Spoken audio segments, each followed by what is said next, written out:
Hello बच्चों, आज मैं आपके लिए बादलों को रंगने वाले एक चित्रकार लड़की की कहानी लेकर आई हूँ।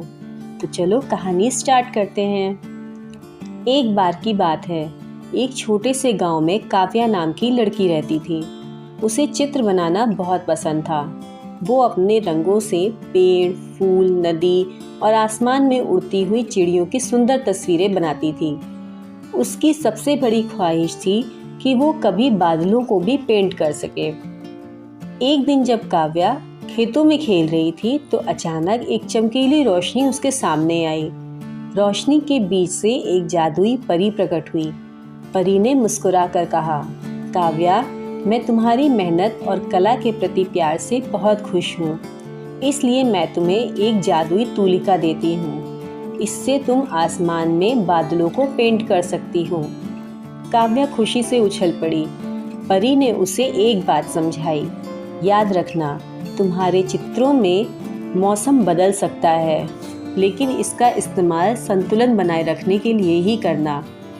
काव्या ने आसमान की तरफ देखा। उसने तूलिका उठाई और सफ़ेद रंग से प्यारे प्यारे बादल पेंट कर दिए। देखते ही देखते आसमान में सुंदर बादल छा गए। थोड़ी देर में बारिश होने लगी और गांव वाले खुशी से झूम उठे।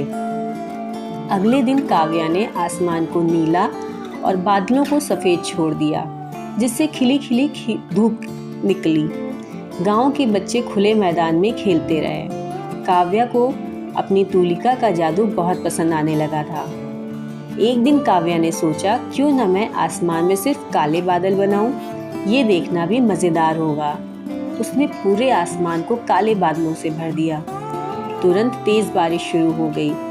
बारिश रुकने का नाम ही नहीं ले रही थी। गांव के सभी लोग बहुत परेशान हो गए। खेत डूबने लगे। लोग अपने घरों में कैद हो गए। काव्या को अपनी गलती का एहसास हुआ।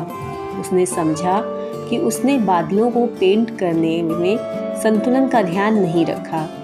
उसने तूलिका से आसमान को साफ किया और धूप के लिए बादलों को हल्का किया।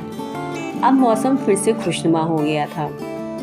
परी वापस आई और मुस्कुराकर बोली, तुमने अपनी गलती से सीखा है, यही सबसे बड़ी बात है। याद रखना, प्रकृति का संतुलन बनाए रखना बहुत ज़रूरी होता है। काव्या ने भी वादा किया कि वो तूलिका का इस्तेमाल सोच समझकर करेगी। अब वो बादलों को खूबसूरती से पेंट करती, लेकिन ये भी ध्यान रखती कि मौसम हमेशा संतुलन में रहे। प्रकृति का संतुलन बनाए रखना बहुत ज़रूरी है। अगर हम अपने कार्यों में संतुलन नहीं रखेंगे तो उसका असर हम पर ही पड़ेगा।